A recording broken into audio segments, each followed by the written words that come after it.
welcome to another EventRite TV show. We have Brayton Bushby on the line. He is one of our coaches, and he's coming back for another video on following up with companies. So the first one we talked about reaching out to companies, kind of the work ethic, the mindset you need to have. And he said, I'd like to do another video on following up.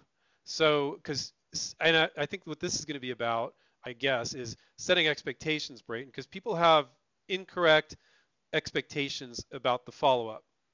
And you've always got to correct your students on this. And so for our audience, tell people what their incorrect expectations are, and so they can kind of go, oh, okay, that's what I'm supposed to be thinking. Sure. I think one, it's so exciting to like get your ideas into companies, especially if this is, your first time coming through a boot camp, first time trying to license. You think they have my idea, like anything could happen at any moment. Like, what are they thinking? What's going on? In reality, like companies move so much slower than we do as inventors. What might take us 2 or 3 days takes them 2 or 3 weeks. And really that's kind of the expectation you got to have is after you submit your sell sheet or your video, leave them alone for 2 weeks. I always tell my students, like, back off for at least 2 one weeks. But they said that I could send my sell sheet, and I sent it to them, and aren't they supposed to be getting back to me like the next day? Well, that's the frustration, right? It's like what's that saying? A watch pot never boils, right? You're just waiting by the phone for your sell sheet. I really recommend distracting yourself with all the other companies that you still need to get your sell sheet into. So if you submitted your sell sheet, great. You're making progress. You're in the game. Forget about it for 2 weeks. Go focus on making your calls to all your other companies. At the very least for your own sanity, but at least, just to make as much progress as you can on your products. Is it okay? But I've waited 2 weeks. They still haven't gotten back to me. I'm really Sure. upset. Perfect They time. said send me the sell sheet. They didn't get back to me. Within 2 weeks, I've been waiting and waiting, and I'm upset.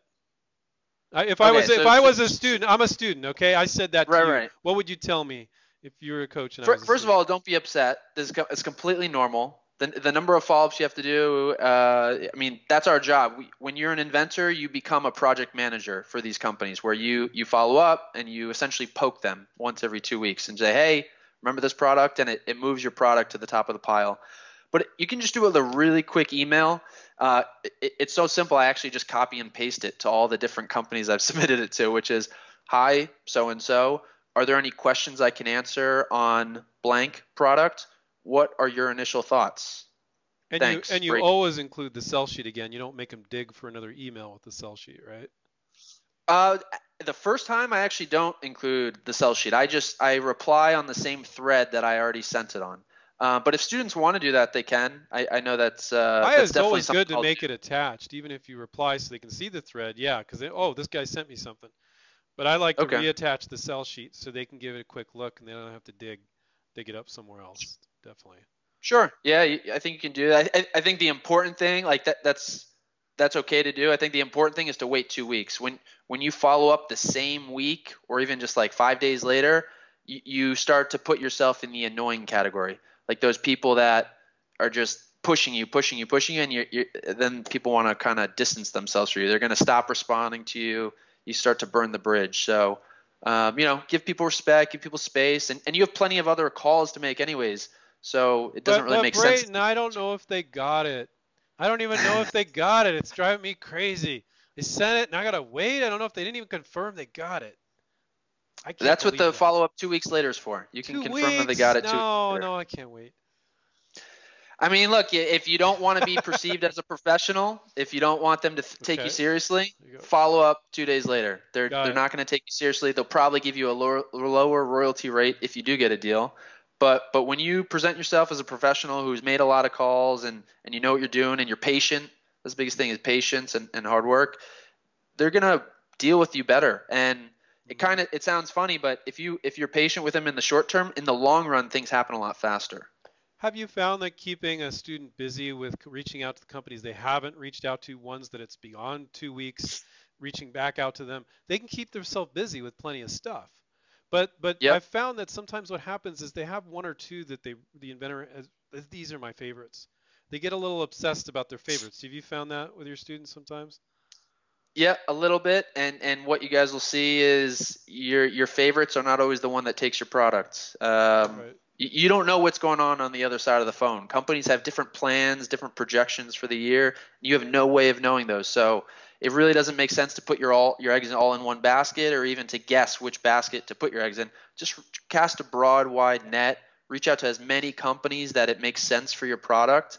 Do it as fast as you can, as many calls as it takes, and then do your follow-ups every 2 weeks. You mentioned to me when you first got started with this, you weren't as good about keeping track of everything, and now you're really on it with keeping track of everything. Does that reduce any anxiety somebody has too? It's like they got a spreadsheet or just a piece of paper or a CRM or whatever they're using to keep track. They got to keep track of it one way or another, so they know when they're supposed to reach back out, who they've reached out to this company 3 times. Did that help you? Absolutely. Did you not do that at the beginning? Did you kind of keep it a little bit more like in your head or something? I was more loose with it, I would only call on certain days. I thought, oh, Mondays and Fridays, like people are busy or they already have the weekend. And like I was trying to guess what they're thinking. Like it didn't make any sense really. I was only calling Tuesday, Wednesday, Thursdays in the morning or at night. So I was losing a lot of call time. Like Mondays are a great day to call. So are Fridays, call all the time. Yeah. Weekends are great for LinkedIn. So it's like 7 days a week you can be reaching out to companies. And the quote that really kind of changed everything for me is, what gets measured gets managed, and what gets managed gets accomplished. I think it was Peter Drucker, or one of these famous businessmen. It's so true. When you know the number of calls you make or lack thereof, you can change things. But if you don't know the number, then how do you change anything? Do inside look here. Do students sometimes, not intentionally, you just, you have casual conversation. So how many calls you make?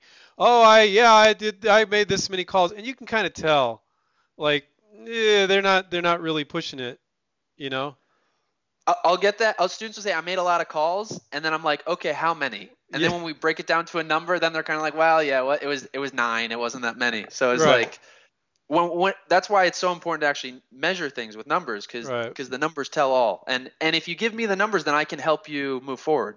Right. So when you have a coach, it's nice because they can help you be honest with yourself.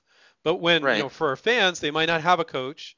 May not have signed up for Eventbrite. So they need to. I think the best piece of advice I would give them, they need to be honest with themselves about it. And some companies you need to call them 8, 9 times before you get a hold of the person. Other times, like when you did 4 calls in 16 minutes, you got a hold of 3 companies. But that you said that's not normal, and you told the students that recorded that video for, look, guys, this isn't normal.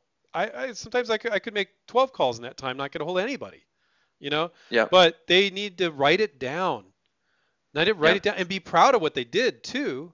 And so let's say if you had one company you had to call 8 times, another one you only had to call twice, and you got 30 companies, you're looking at a lot of calls. You might be looking at 200 calls. But some of the calls are like you got a voicemail, okay, hang up, or whatever. Yeah, but that I very few inventors that aren't our students are doing that. Very few. I think so too. I think it's really the people that want to see their product out there that say, you know what, whatever it takes. Like I'm not an extroverted person. I've never made 200 phone calls, for example, but I'm willing to do it because I want to see my product out there.